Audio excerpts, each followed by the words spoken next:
Last year, you made a powerful statement saying the reason people are watching women's basketball is not just because of one player, but because of you too. A year later, do you feel like you're Next question. The reporter never got to finish his question, but he didn't have to.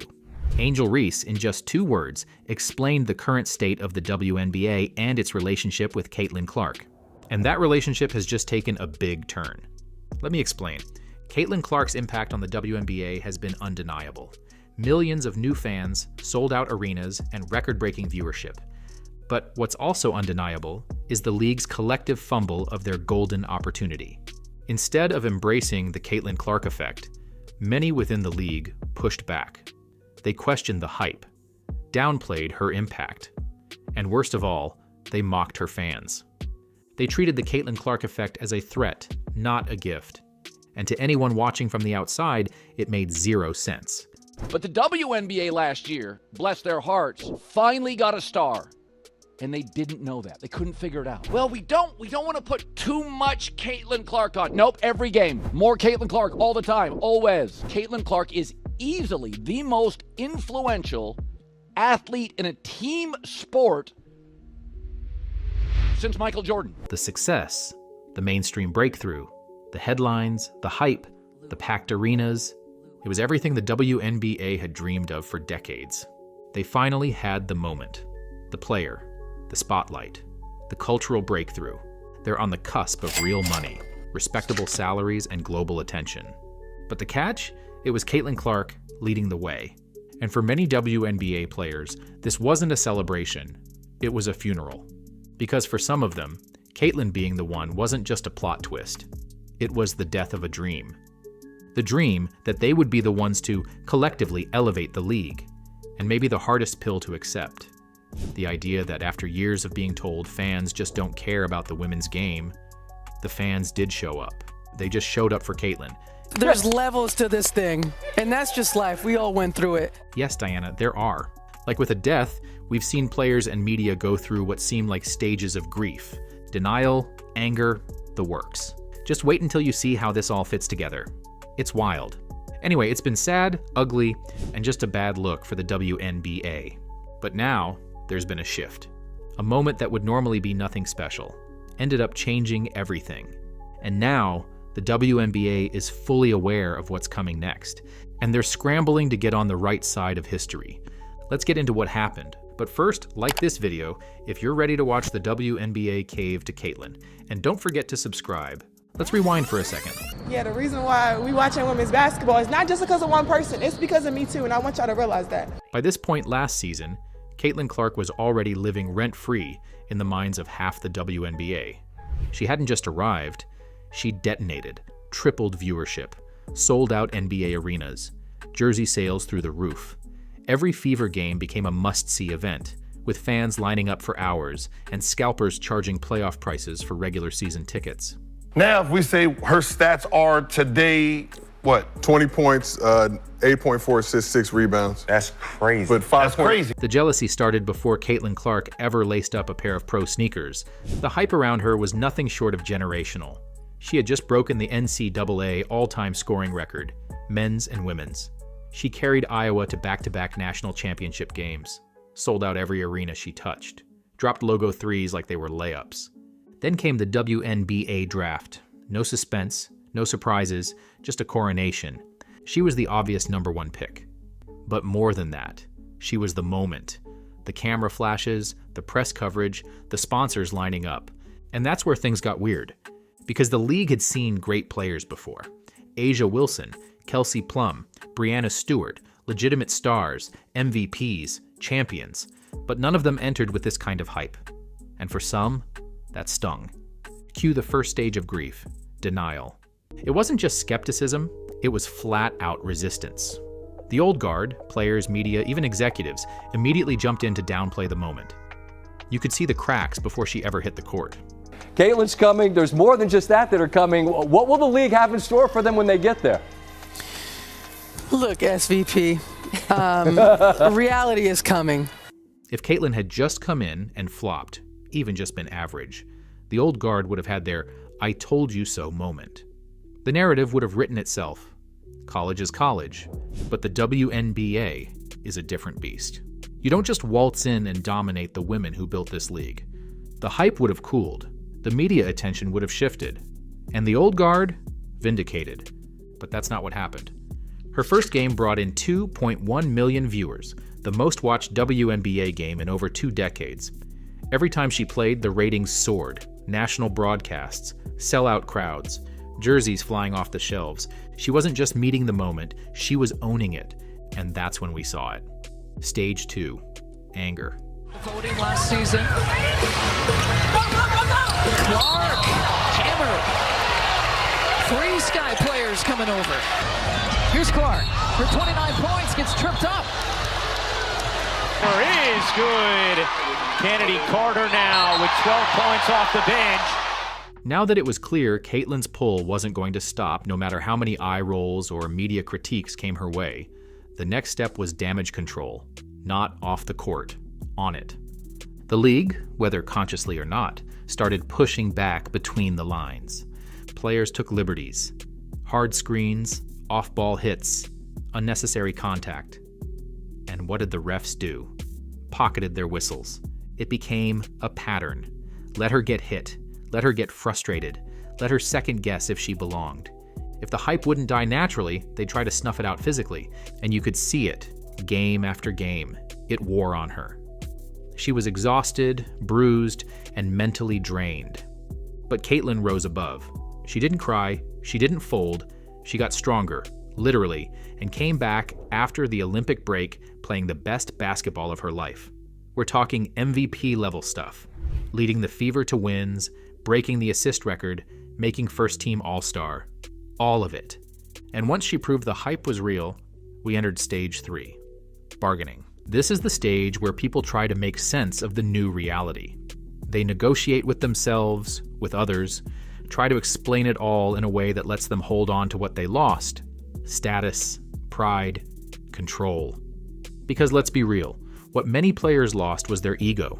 Caitlin came in, took the league by storm, and suddenly the spotlight wasn't on the veterans anymore. It was on her.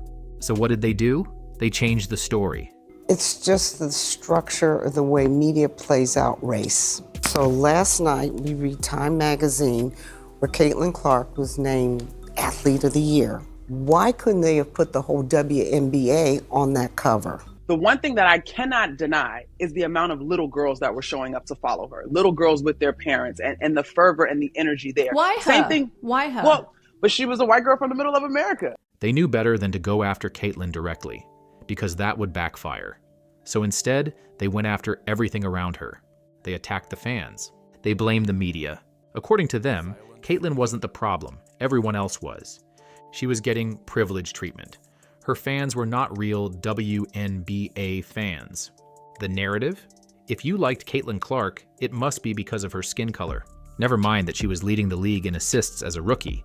Never mind that she was drawing record-breaking crowds and putting more eyes on the game than ever before. Nope, none of that mattered, because the story being told wasn't about her greatness, it was about bias. While Caitlin is fantastic and I think she's going to have an incredible career in the WNBA, there are women that were worthy of coverage prior to her arriving, and I just will not be silenced when it comes to that. It's the classic propaganda playbook. Repeat the lie enough, shout it loud enough, and eventually people stop questioning it. And now, we've got a chunk of the basketball world actually believing Caitlin Clark isn't talented. She's just lucky. But if they were expecting the Caitlin Clark effect to simmer down because of this narrative, man, were they wrong. One by one, veterans started lining up to join the Indiana Fever. These weren't players desperate for a job or just happy to be on a roster. These were seasoned champions. DeWanna Bonner, Natasha Howard, Sydney Colson, women with options, women with rings, and they all wanted the same thing, to play in Indy. Not just because of the roster, not just because of the coach, but because of Caitlin Clark. There was a time not long ago when media voices like Cheryl Swoops painted Indiana as a place no one wanted to go. Diana Taurasi even mentioned the old rumors recently. But that narrative collapsed. Indy isn't just a destination, it's the destination. And with that, the floodgates opened. And for the first time in history, WNBA games will be played in the United Center. The Chicago Sky will host the Indiana Fever at the UC on Saturday, June 7th, and on Sunday, July 27th. First, it was the arena upgrades. Games were being moved just for her. Not for league parity, not for playoff implications, not for all-stars, for Caitlin Clark. Teams that typically played in smaller gyms were suddenly booking NBA arenas because they had to. The demand wasn't optional. If Caitlin was coming to town, you needed more seats. Then came the broadcast schedule. Out of the Indiana Fever's 44 regular season games, 41 will be nationally televised. That's not just visibility, that's saturation. The networks weren't hedging bets. They were putting all their chips on one player, betting that the Caitlin Clark show was worth primetime billing almost every night. And then came the preseason games. One of them, an exhibition game, sold out a 15,000-seat arena. That's preseason. No standings, no playoff stakes, just Caitlin, and fans shelled out hundreds of dollars just to see her warm up. And the average reported ticket price was $650. Now, if you do the math here and you do 15,000 people times $650, that is almost $9.75 million just for a WNBA preseason game. At that point, the Caitlin Clark effect couldn't be brushed aside. It wasn't hype. It wasn't marketing spin. It was next-level math, money, and momentum. For many players, reality hit in a different way. Their own teams weren't building around them. They were banking on Caitlin. Promotions were tied to the Fever's visit. Ticket sales jumped only when she was in town. The broadcasters knew it. The sponsors knew it. The fans definitely knew it. And somewhere amid the sold-out arenas, the marketing blitz, and the shift in league energy, something started to settle in. Acceptance. And with that, the players started talking. Yes, have we ever had teams have to get into larger arenas to play against a team? No, we have not. So if we have more eyeballs on the game and Caitlin Clark brings that, why would we feel some kind of way because she has more television games?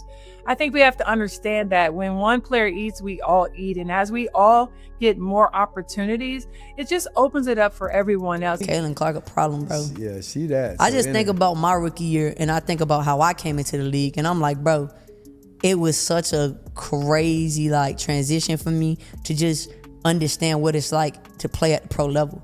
And it's like this girl coming in as a rookie and going she broke the record for assists. I don't think people really understand how crazy that is to do as a rookie, your first year doing this. But that's another episode. Shout out to Caitlin, bro. The plays that she was making still, despite all that, was insane, but people were so caught up in the logo threes and the 23-point attempts per game, which absolutely I understand that. It was so much fun to watch, but I always said she could potentially be one of the best point guards to ever play in the WNBA. Has the coverage been perfect? Of course not. There are still snubs, double standards, and plenty of voices more eager to critique than to celebrate. But slowly, unmistakably, the tone has shifted. The same media outlets that once questioned her every move are now running features on her leadership, her work ethic, her impact. The same players who once seemed skeptical, some of them are starting to give credit, real credit. Not just she's good, but she's changing the game. And that brings us to the moment, the one that sealed it, Caitlin Clark's homecoming. The fans filed outside in droves, getting ready at Carver Hawkeye Arena, and watch parties all around Iowa City. Everybody wants to catch a glimpse of Iowa's favorite daughter, Caitlin Clark, returning home. More than 1.3 million people watched that exhibition game on TV. And it wasn't just the turnout. It wasn't just the sold-out arena. It was the context, the comparison. That number didn't just lead the WNBA preseason. It outdrew games from other professional leagues. But it wasn't just the people watching at home. It was what Caitlin did, knowing they were watching. She didn't shrink under the spotlight. She fed off it. She knew exactly what the audience came to see. Possessions of the day for Brazil. Here's Clark. Wow! You bet! From beyond the logo! With all eyes on her, Caitlin ran up court and sank a three-pointer from behind the very spot where she broke the NCAA scoring record. It wasn't just a shot, it was a statement. And the fans, they absolutely lost it. Because this wasn't just about basketball anymore. This was about entertainment. It was storytelling, theater, a full circle moment executed with perfect timing. Caitlin knew where she was, what it meant, and how to deliver a moment the audience would never forget. I think one of the things I love about Caitlin the most is her understanding and like willingness to like meet the moment and like do the thing that she knows everyone wants her to do. She knows what the people She broke the record want. making that shot to begin with. There's just like a certain star quality and like star power there. But it takes you being confident enough, willing enough to be like, oh no. I know what you want. Come here. I'm gonna give it to you. I loved it so much. I just think it's great. I love when athletes like have that, like bring the cameras right over here. Well, it's so fun. I mean, I couldn't agree more. She knows it. And speaking of giving fans what they want, even the Brazilian national team couldn't help themselves. After the exhibition game, they didn't just shake hands and walk off the court. They mobbed Caitlin, smiling, laughing, posing for selfies like they had just met Michael Jordan. Because in their eyes, that's exactly who she was.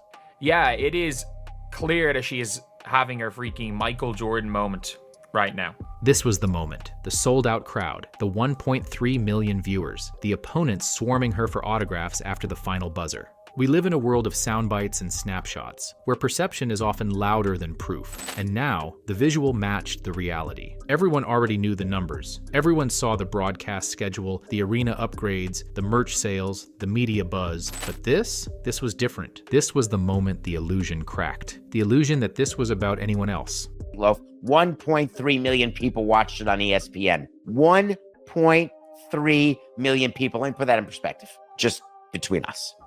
No NBA preseason game has had that audience in the last 7 years. Only 2 preseason games in the NBA have had that audience in the last 15 years. More people watched this preseason game than game 1 of last year's WNBA Finals. No MLB spring training game has ever come close. The most is when 912,000 people watched the Yankees-Phillies, and that was 20 years ago. 1.3 million people watched Caitlin Clark. And with that, the game changed. The favorite to win MVP, should she be? Yeah, I think so. When you talk about Caitlin Clark, she averaged 19 points, 8 assists. I love that you're counting for me. I need you to count out loud. 19 points, 8 assists last season, but had an even better finish to the season after the All-Star break, after the Olympic break. She lit it up. What did she average? 12 assists during that time? She now has more pieces around her, more teammates she can get the ball to, and she had a full off season. It is a balance, but she's a generational talent. No league's ever about one player, but in this case, Caitlin brought tens of millions of new viewers into the W, and there's no denying that impact. Not just in the WNBA, but the world of sports. Adam and I talk all the time about she's the most popular athlete in America, Players, media, analysts, suddenly they are a lot more pro Caitlin Clark than they had been just weeks earlier. Why? Because after what happened in the preseason, the sellouts, the ratings, the gravity she brought to every building, it was no longer up for debate. Like this season, people are trying to get on the right side of history after kind of being weird the first year. So I can see like the narrative is already kind of, they're waiting for her to produce so that they can say like they were right. And when you start hearing the off-season stories, that's when it all clicks. Caitlin Clark wasn't just riding the wave of fame, she was outworking everyone. While most players were easing into the off-season, Caitlin was jetting between high-profile appearances, speaking engagements, NFL owner meetings, the Masters, and then still showing up at the gym by 8 a.m. the next morning. Every time. No excuses, no skipping, no burnout. That's not just discipline, that's legendary behavior. Straight out of the Kobe Bryant playbook. Whatever you want to call Mamba mentality. Whatever you define as Mamba mentality, there's no question about it that Caitlin Clark has it. Caitlin Clark is bigger, stronger, and fully primed to dominate. Her body is built for the pro grind. Her decision-making is sharper, and her confidence under the spotlight has only grown. She's no longer just adapting to the WNBA. She's preparing to take it over. And the haters? Some are actively trying to get ahead of the narrative by praising Caitlin, while others acknowledge the truth through silence. Next question. The grief of not being the star. That's what this really comes down to. And it hits differently for every player. Some show frustration, Others go quiet. A few, like Sophie Cunningham, have embraced it from the start. But no matter how it looks, the moment has arrived. The proof is everywhere. The magnitude is overwhelming. That preseason game in Iowa, it wasn't just hype. It was the rebirth of the Caitlin Clark effect. And this time, it's going to be bigger than ever. If you're still here, drop a trophy in the comments for making it all the way. Thanks for watching.